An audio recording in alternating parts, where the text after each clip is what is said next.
मेरा ये एक सेंटेंस ध्यान से सुनिए। हमारे देश में कैंसर के केसेस 1990 के मुकाबले 2016 में डबल हो चुके हैं। 1990 में 5.5 लाख कैंसर के केसेस थे और 2016 में सीधा 11 लाख कैंसर के केसेस और 2019 में 13 लाख और प्रोजेक्शन है कैंसर के केसेस 15.7 लाख तक बढ़ जाएंगे 2025 आते आते। एक तरफ कैंसर बहुत तेजी से फैल रहा है और दूसरी तरफ इसका फायदा उठाने वाली कैंसर इंडस्ट्री 4,649 करोड़ रुपीस या फिर 6.7 बिलियन यूएसडी की हो चुकी है। इतनी भीषण गति से कैंसर पूरी दुनिया में कहीं भी नहीं बढ़ रहा जितना हमारे देश में बढ़ रहा है। तो क्या ये कुदरत का श्राप लगा है हमारे देश को, या कोई बहुत ही बड़ी भूल हम कर चुके हैं जो मृत्यु का रूप ले चुकी है। अंग्रेजों के कल्चर की नकल उतारते उतारते आज हम अपने स्वर्ग जैसे देश को नर्क में बदलने की कोशिश कर रहे हैं और ये सबका समझना बेहद जरूरी है।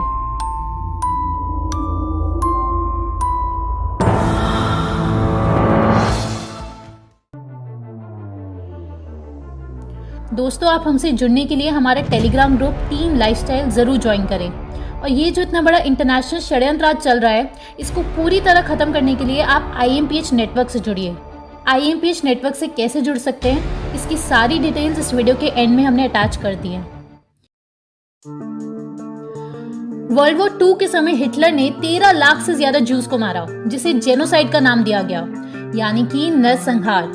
लेकिन भारत देश में भी जेनोसाइड हुआ जिसे किसी ने प्रकाशित नहीं किया और आज उसका विकराल रूप हम देख रहे हैं और वो था कल्चरल जेनोसाइड, यानी कि कल्चर का नरसंहार जो अंग्रेजों ने भारतीयों के साथ किया। इसी कल्चरल जेनोसाइड का नतीजा था कि अंग्रेज हमारे दिमागों पे अपने इंटेलेक्चुअल होने की छवि बना पाए, अपना फॉल्टी, अग्रेसिव और एक्सप्लॉयटेटिव कैपिटलिज्म का मॉडल थोप पाए। फार्मिंग भी इसकी चपेट में पूरी तरह आ गया और इसका परिणाम था कि फर्टिलाइजर्स, पेस्टिसाइड्स के बिना खेती करना फायदेमंद नहीं रह गया था। और इसी बैकग्राउंड पर इंट्रोड्यूस हुआ एक बहुत ही खतरनाक जहर जिसका नाम है ग्लाइफोसेट, जो बढ़ते हुए कैंसर का बहुत बहुत बड़ा कारण बन के आज सबके सामने आ चुका है। हरियाणा, जो कि फार्मिंग हब है इंडिया का, इंडिया के 39% कैंसर केसेस अकेले हरियाणा में होते हैं। बहुत बड़ा कारण है एग्रीकल्चर में यूज होने वाले सिंथेटिक केमिकल्स, लेकिन ये बात छुपा दी जाती है। ग्लाइफोसेट सबसे ज्यादा बिकने वाला एक वीड किलिंग केमिकल है। मोन्सैंटो, जो कि most evil company of the world का टैग अपने पास रखती है, उसका एक प्रोडक्ट है राउंडअप, जो कि एक हर्बिसाइड है। इस राउंडअप हर्बिसाइड में ग्लाइफोसेट नाम का जहर सिग्निफिकेंट अमाउंट में पाया जाता है। ठीक, इतना समझ गए?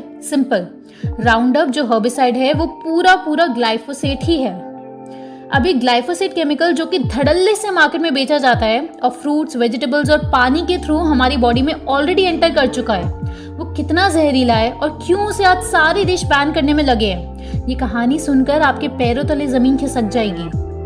इन 3 पॉइंट से समझते हैं। पहला पॉइंट, जुलाई 2021 ग्लाइफोसेट बनाने वाली कंपनीज जैसे कि मोन्सैंटो, बेयर, सिंजेंटा, डाओ एटसेट्रा, इन कंपनीज की 50 से ज्यादा secret scientific studies recently public domain में आ गई। जी हाँ, ये सीक्रेट स्टडीज गलती से सामने आ गई, कायदे से आना नहीं था उनको बाहर, लेकिन झूठ तो एक दिन सामने आ ही जाता है। अब ये secret studies institute of cancer research Austria, इन्होंने रिव्यू करी और 187 पेज की रिपोर्ट पब्लिश करी ताकि सीक्रेट स्टडीज सब खुलकर डिस्कस कर सकें। कैंसर इंस्टीट्यूट की इस रिपोर्ट में ये क्लियरली सामने आया कि ये जो स्टडीज थी इनमें कैंसर रिस्क को डिटेक्ट करने के लिए अप्रोप्रिएट टेस्ट कंडक्ट किए ही नहीं गए थे, जबकि कैंसर रिस्क का टेस्ट होना ऐसे केमिकल्स के लिए बहुत ज्यादा इंपॉर्टेंट होता है। इन सारी 53 सीक्रेट स्टडीज में से केवल 2 ही ऐसी स्टडीज थी जो एक्सेप्टेबल थी, बाकी 51 तो बिल्कुल अनएक्सेप्टेबल थी। और ये जो 2 एक्सेप्टेबल स्टडीज थी उनमें भी कैंसर टेस्टिंग के लिए केवल 50 to 60% कार्सिनोजेंस को ही डिटेक्ट किया गया, यानी कि कैंसर को डिटेक्ट करने के लिए इन 2 रिपोर्ट्स में भी सही से टेस्ट ही नहीं किए गए, बाकी 51 को तो भूल ही जाओ। ये जो सीक्रेट स्टडीज लीक हुई हैं इनसे स्पष्ट हो गया कि इन ग्लाइफोसेट और पेस्टिसाइड बनाने वाली कंपनीज को कोई मतलब नहीं है कि इनके प्रोडक्ट से चाहे इंसानों में कैंसर फैले या मौतें हो लोगों की। इन्हें मतलब है तो केवल पैसों से। इनके पैसों की भूख सबके सामने खुलकर आ चुकी थी। दूसरा पॉइंट, इन कैंसर मैन्युफैक्चरिंग ग्लाइफोसेट बनाने वाली कंपनीज को झटका तब लगा जब 2015 में international agency for research on cancer IARC, जो कि WHO का ही पार्ट है, उसने ग्लाइफोसेट को एक प्रोबेबल ह्यूमन कार्सिनोजेन की लिस्ट में डाल दिया। और आज की तारीख में ग्लाइफोसेट को बैन कर दिया गया है USA की न्यूयॉर्क सिटी में। जुलाई 2019 में ऑस्ट्रिया में बैन हो चुकी है। 2024 से बैन स्टार्ट हो जाएगा मेक्सिको में। कितनी अजीब बात है सुनने में कि पता होने के बावजूद भी इससे कैंसर होता है, इसे तुरंत बैन नहीं किया जा रहा है और धीरे धीरे फेज आउट किया जा रहा है। और ये हो रहा है पैसों के दम पर। ये तो था विदेशों की स्थिति ग्लाइफोसेट को लेकर। अब इंडिया की जानते हैं। इंडिया में तेलंगाना, आंध्र प्रदेश, पंजाब, केरला में ग्लाइफोसेट को पूरी तरह से बैन कर दिया गया है। लेकिन ये बैन इम्प्लीमेंट नहीं हुआ, वो अलग बात है। स्टेट गवर्नमेंट्स ने तो फिर भी कुछ किया, लेकिन सेंट्रल गवर्नमेंट ने तो सारी हद पार करी हुई है और अभी तक इसे बैन करने से डिनाई कर रही है और सिर्फ ये एक सेंटेंस बोला है कि इसके यूज को लिमिट किया जाना चाहिए। तीसरा पॉइंट, आप एक ग्राउंड ब्रेकिंग स्टडी पढ़िए जो कि 2019 में पब्लिश हुई और इसमें जनरेशनल टॉक्सिकोलॉजी की गई है। यानी कि ये चेक किया गया है कि जिन रैट्स की बॉडी में ग्लाइफोसेट एंटर कर जाता है उनकी अगली 3 पीढ़ियों की हेल्थ पर क्या क्या असर पड़ता है ना बढ़िया स्टडी। आगे की 3 जनरेशन पर पड़ रहे असर का पता लगाया जा रहा है इस तरीके से। इसके भी बहुत ही डरावने रिजल्ट सामने आए। रैट्स की 3rd जनरेशन में इंक्रीज डिजीज, ओबेसिटी और बर्थ एबनॉर्मेलिटीज पाई गई। आप ये ग्राफ देखिए, ये ब्लैक कलर वाला बार ग्लाइफोसेट वाले रैट्स का है। इसमें ये देखा गया है कि कितने रैट्स में एक से ज्यादा डिजीजेस की फ्रीक्वेंसी थी। यानी कि जिन रैट्स को ग्लाइफोसेट दिया गया उनकी 3rd जनरेशन तक में इसका साइड इफेक्ट दिखा। आप ये प्रोस्टेट डिजीज की फ्रीक्वेंसी देखिए, जिन रैट्स को ग्लाइफोसेट दिया गया उनकी 3री पीढ़ी तक में बहुत ज्यादा प्रोस्टेट डिजीज पाई गई as compare to those rats जिन्हें ग्लाइफोसेट नहीं दिया गया। ऐसे ही ग्लाइफोसेट के यूज से रैट्स में किडनी और लीवर डैमेज तक पाया गया। इन रिसर्च पेपर्स के लिंक डिस्क्रिप्शन बॉक्स में दिए हुए हैं, आप जरूर पढ़िएगा। दोस्तों, ये कितनी दुख और हैरानी की बात है कि इंडियन गवर्नमेंट ये असेस तक नहीं करती कि पेस्टिसाइड्स के ह्यूमंस पर क्या इम्पैक्ट है। केवल प्लांट्स और एनिमल्स पर किए जाते हैं। बिहार में जो लीची खाने से बच्चों की मौत हुई थी उसमें मोनोक्रोटोफोस नाम का टॉक्सिक केमिकल रिस्पॉन्सिबल बताया गया था, जो कि आज तक भी खेतों में इस्तेमाल किया जाता है। यही कहानी DDT के साथ है।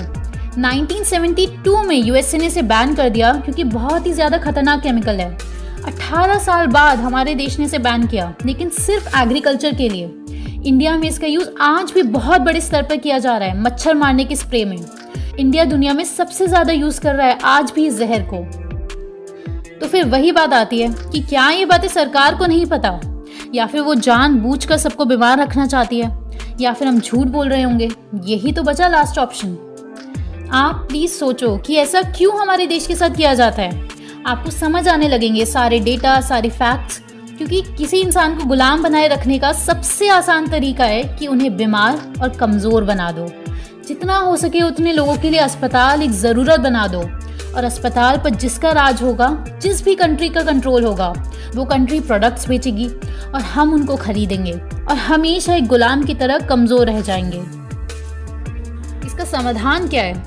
कैसे इस बिकाऊ मीडिया की दुनिया में हम सच बाहर लेकर आ सकते हैं? इसका समाधान खूब सारा ज्ञान इकट्ठा कर लो, ये नहीं है। इसका समाधान रोज घर घर जाकर लोगों को सच बताओ, ये भी नहीं है, क्योंकि ये बहुत ही स्लो प्रोसेस है। 150 करोड़ लोग हैं हमारे देश में। इसका समाधान सड़कों पे उतरकर प्रोटेस्ट करो, वो भी बहुत बहुत अधूरा बना दिया गया है, क्योंकि जब मर्जी होगी तब तालाबंदी कर दी जाएगी। इसकी आदत सबको लगवा दी गई है। तो घर से बाहर निकले तो आपको देश और इंसानियत का दुश्मन दिखा दिया जाएगा और आपके अपने ही आपसे दूरी बना लेंगे। टीवी में दिखाया जाएगा कि ऐसे लोगों को जेल में होना चाहिए, क्योंकि भाई बाहर तो बीमारी फैल रही है ना। इसका समाधान हजारों किताबें पढ़ लो और लोगों को समझाओ कि वो भी पढ़े, ये भी नहीं है। हर किसी को कहो कि चरक संहिता कंठस्थ कर लो, ये भी नहीं है।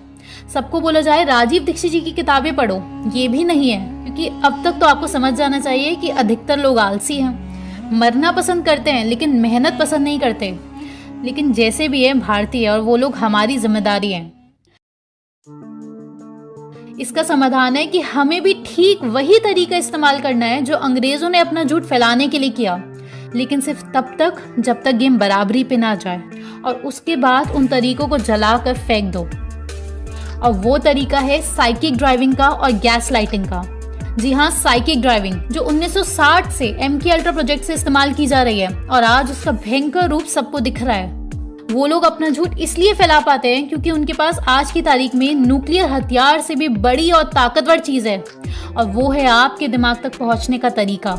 आपके दिमाग के अंदर घुसकर उसमें जो मर्जी हो वो बातें डाल देने का तरीका।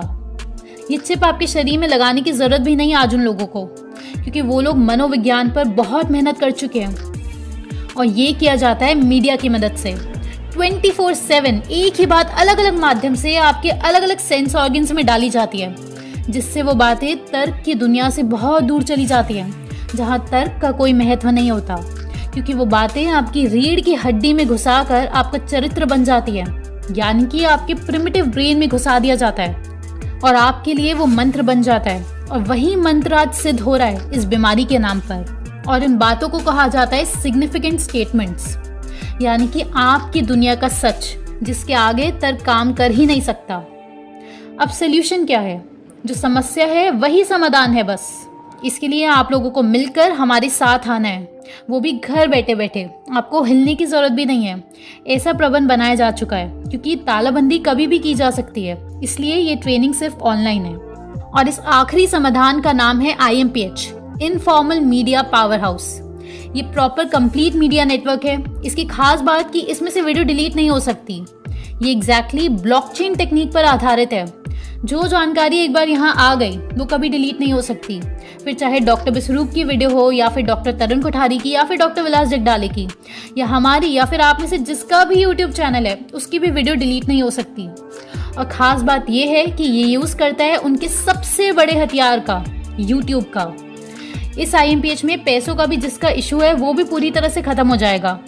इसको बच्चा, बूढ़ा, आदमी, औरत कोई भी इस्तेमाल कर सकता है और कोई भी हमसे जुड़ सकता है।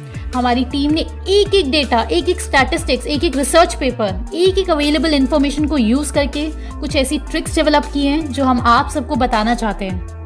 पूरा फ्रेमवर्क तैयार है। आप में से जो भी हमसे जुड़ना चाहता है वो हमें व्हाट्सएप करे द फाइनल गेम इस नंबर पर। लिंक डिस्क्रिप्शन में भी दिया हुआ है, क्योंकि ये आखिरी गेम है। और अगर ये पूरा सक्सेस हो गया, अगर आप लोग जुड़ गए, तो असंभव है दुनिया की कोई भी नकारात्मक ताकत का टिक पाना।